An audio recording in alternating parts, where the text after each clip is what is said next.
మీకు పెద్దాపురంలో బాగా గుర్తుండిపోయిన సంఘటన బ్యాంక్ కేసు, మీకు ఎన్ని గంటలకు కాల్ వచ్చింది, మీరందరూ ఎన్ని గంటలకు రష్ అయిపోయారు? యాక్చువల్గా నాకు ఏదైనా కేసు సంబంధించి ఏదైనా అఫెన్స్ జరిగిన వెంటనే కూడాను మా లోకల్ ఎస్ఐ కానీ లోకల్ ఇన్స్పెక్టర్ కానీ వెంటనే ఫోన్ చేస్తారు సార్. సో ఫోన్ చేసిన వెంటనే నేను మా సుపీరియర్ ఆఫీసర్కి ముందు ఇన్ఫర్మేషన్ ఇచ్చేసి వెంటనే నేను క్రైమ్ సీన్కి స్టార్ట్ అయిపోతాను. సో బేస్డ్ ఆన్ దట్ ఆ రోజు మార్నింగ్ కూడాను 8 అట్లా ఇన్ఫర్మేషన్ రావడం జరిగింది, 8:30 ఆ టైం కల్లా.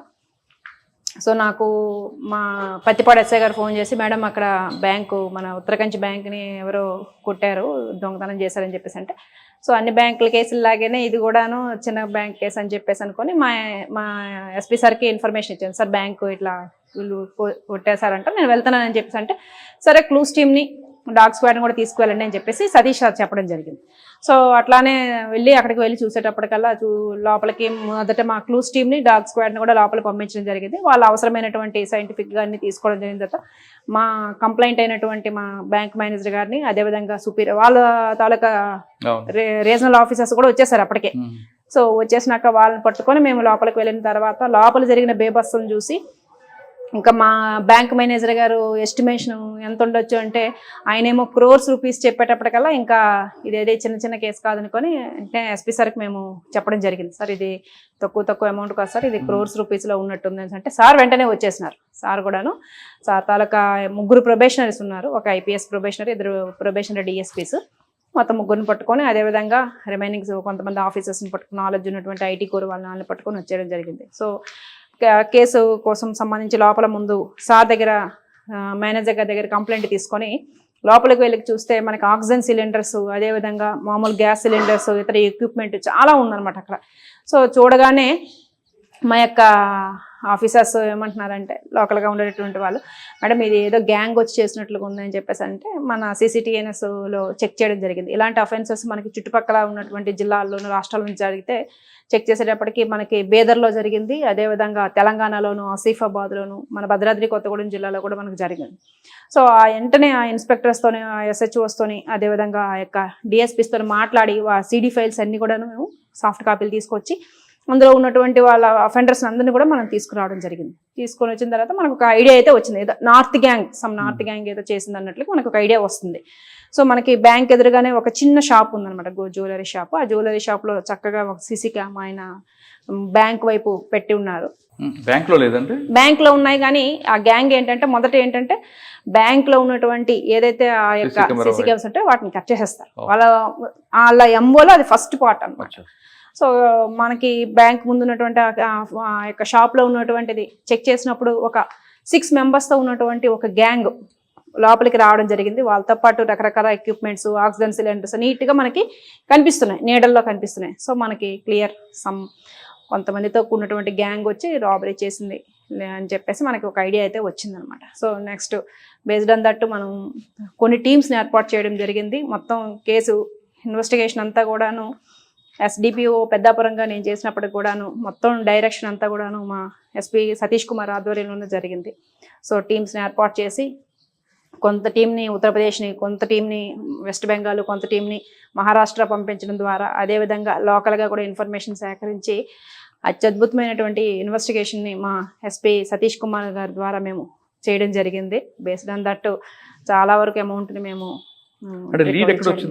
CC కెమెరాలు దొరికింది. Yes sir. మీకు ఫర్దర్ ఇన్వెస్టిగేషన్ అక్కడ అది ఒకటే సరిపోదు కదా? Yes sir. యాక్చువల్గా ఏంటంటే మనకి ఎన్ రూట్లో ఉన్నటువంటి CC కెమెరాస్ అన్నింటిని కూడా చెక్ చేసుకునే క్రమంలో ఏంటంటే మనకి అక్కడ ఉన్నటువంటి మధ్య మార్గంలో ఉన్నటువంటి ఒక స్మాల్ ఇండస్ట్రీలో MH రిజిస్ట్రేషన్తో ఉన్నటువంటి ఒక కారు ఉందన్నమాట, XUV కార్. ఆ MH రిజిస్ట్రేషన్తో కారు ఎప్పుడైతే ఉందో అది రిమోట్ ఏరియా. ఉత్తరకంచి అనేది మనకి పత్తిపాడు హైవే నుంచి చాలా రిమోట్ ఏరియా. అలాంటి రిమోట్ ఏరియాలో మనకి MH రిజిస్ట్రేషన్తో కారు ఉండేటప్పటికి మనకి సస్పీషియస్గా అనిపించింది.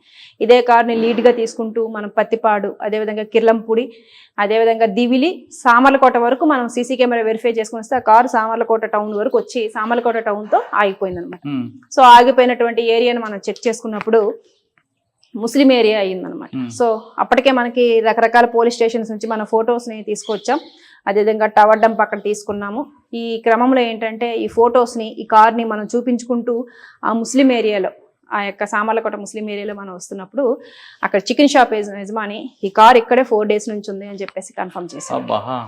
ఈ ఇందులో మనం ఫొటోస్ చూపిస్తున్నాం, డిఫరెంట్ మనం చూపిస్తే ఈడు నిన్న లేదా మొన్న మా దగ్గరికి చికెన్ కొనడానికి వచ్చాడు, ఇతనితో పాటు ఇంకోళ్ళు ఉన్నారు, ఇంకొక 6 ఉన్నారు, ఇగోండి ఈ ఇంట్లోనే రెంట్కి తిన్నారు, ఒక 5-6 days నుంచే ఉన్నారు ఇక్కడ అని చెప్పి మనకు ఒక గొప్ప లీడ్ మాకు సామర్లకోట పోలీస్ స్టేషన్ లిమిట్స్లో ఉన్నటువంటి ఆ ముస్లిం ఏరియా నుంచి రావడం జరిగింది. సో అక్కడ నుంచి లీడ్ తీసుకొని ఆ ఇంటి ఓనర్ ఎవరైతే మనకి రాజమండ్రిలో ఉంటారు ఇంటి అసలు ఓనరు, ఆ పక్కన ఉన్నటువంటి ఓనర్కి కీస్ ఇవ్వడం జరిగింది. ఆ ఇంటి ఓనర్ గారు మనకి ఇచ్చినటువంటి లీడ్ ద్వారా మనం రిమైనింగ్ ఈ ఆక్సిజన్ సిలిండర్స్ ఎక్కడి నుంచి దొంగలాడారు, అదేవిధంగా వీళ్ళు థెఫ్ట్ చేసి ఎక్కడే వెళ్ళారు అని చెప్పేసి మనం టవర్ అనాలిసిస్, అదేవిధంగా ఐటీ కోరల ద్వారా సహకారంతో అత్యంత ముఖ్యంగా ఏంటంటే ఇతర రాష్ట్రాల పోలీసులు ఎవరైతే మనకి Karnataka police, Uttar Pradesh police, west Bengal, Maharashtra police వీళ్ళందరూ కూడాను మనకి ఉన్నత స్థాయిలో మా ఎస్పీ గారు చేసినటువంటి కృషి మూలంగా వాళ్ళందరూ కూడాను మా సహకారం అందించి మాకు ఈ యొక్క కేసులో మ్యాక్సిమం రికవరీ ఉండేలా చూస్తాం. మనకి వీళ్ళు 2 teams అండి, 2 groups ఉన్నారు. కొంతమంది ఏమొచ్చి మహారాష్ట్ర వాళ్ళు, కొంతమంది ఏమొచ్చి ఉత్తరప్రదేశ్ వాళ్ళు. ఓకే, వీళ్ళిద్దరు కలిపి ఇక్కడికి వచ్చారు. ఇక్కడ ఎందుకు షెల్టర్ ఇచ్చారు వాళ్ళు? షెల్టర్ ఇక్కడ ఇది ముస్లిం ఏరియా సార్, అందులో మ్యాక్సిమం పర్సన్స్ లీడ్ చేసేటటువంటి వ్యక్తి ముస్లిం పర్సన్. సో మనకి సామర్లకోట అనేది డిస్ట్రిక్ట్ హెడ్ క్వార్టర్లో ఉన్నటువంటి రైల్వే స్టేషన్. సో వాళ్ళు ఎంఓ ఏంటంటే ఈజీగా ఎక్కడ నుంచి ఎస్కేప్ అయ్యేటటువంటి రూట్లు కూడా చెక్ చేసుకుంటారు. So as district head quarter railway station కాబట్టి ఇక్కడ నుంచి ఈజీగా ఎస్కేప్ అవ్వచ్చు అని చెప్పేసి వాళ్ళు ఏంటంటే ఏదైనా బ్యాంక్ ఎంచుకునేటప్పుడు దానికి నియర్ బై టౌన్స్ లో వాళ్ళు షెల్టర్ తీసుకుంటారు. ఈ పాయింట్ నాకు లక్ష్మీనగర్ పోలీస్ స్టేషన్ SHO గారు కూడా చెప్పడం జరిగింది. సో చుట్టుపక్కల ఉన్నటువంటి టౌన్స్, ఈ లాడ్జెస్ అన్ని చెక్ చేయండి మేడం గారు, అదేవిధంగా వాళ్ళు ముస్లిమ్స్ కాబట్టి ముస్లిం ఏరియాస్ కూడా మీరు చెక్ చేయండి, మీకు ఒక ఐడియా వస్తుంది అని చెప్పేసి చెప్పడం జరిగింది. సో బేస్డ్ ఆన్ దట్ మనం లీడ్ తీసుకుంటూ సీసీ కెమెరా లీడ్ తీసుకుంటూ వచ్చేటప్పుడు సామర్లకోట ముస్లిం ఏరియాలో మనకు పరిచయాలు గతంలో ఉందా వాళ్ళకి? లేదు. అందులో A1 గా ఉన్నటువంటి వ్యక్తి మాత్రం ఇదివరకు మండపేట టౌన్ లో పాప్కార్న్ బిజినెస్ చేసేవాడు 1.5 year 2 years. ఇక్కడ బ్యాంక్ ఉంది అనే విషయం వాళ్ళకి ఎలా తెలిసిందండి? వాళ్ళు ఏంటంటే రిమోట్ ఏరియాలో ఉండేటటువంటి SBI ని టార్గెట్ చేసుకుంటుంటారు. సో ఈ రకంగానే మనకి లక్ష్మీనగర్ పోలీస్ స్టేషన్ అంటే భద్రాచలం అంటే అది కూడా బాగా రిమోట్ ప్లేస్. అన్ని కూడా SBI అంటే అన్ని SBI బ్యాంకులు ఎందుకు టార్గెట్ చేస్తున్నారు? సెక్యూరిటీ తక్కువ ఉంటుందన్నా? అంటే రిమోట్ ఏరియాలో ఉన్నటువంటి SBI ని ఎక్కువగా టార్గెట్ చేసుకుంటున్నారు. సో ఆ క్రమంలో ఏంటంటే సెక్యూరిటీ తక్కువ అవడం వలన, లేకపోతే వాళ్ళకి SBI లో క్యాష్ ఎక్కువ ఉంటది, లేదా గోల్డ్. బ్యాంక్ సెక్యూరిటీ లేదా?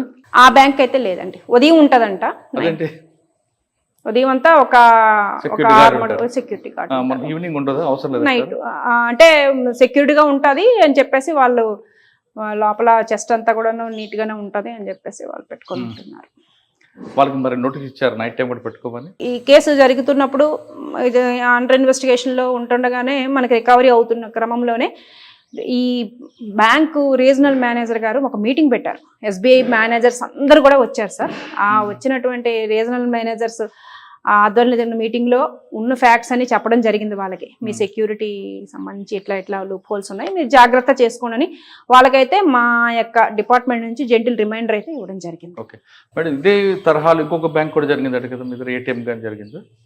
నేను ఉండేటప్పుడు అయితే మరి ఇంకేమీ జరగలేదు. నేను అక్కడ నుంచి పెద్దాపురం నుంచి వచ్చిన తర్వాత జరిగినట్లు. ఓకే, పెద్దాపురంలో ఆ కేసులో మీకు ఇన్వెస్టిగేషన్ చేసినందుకు గవర్నమెంట్ ఏపీ DGP గారు మీకు ఒక మెమోటో అవార్డు ఇచ్చినట్టున్నారు, రైట్ అండి?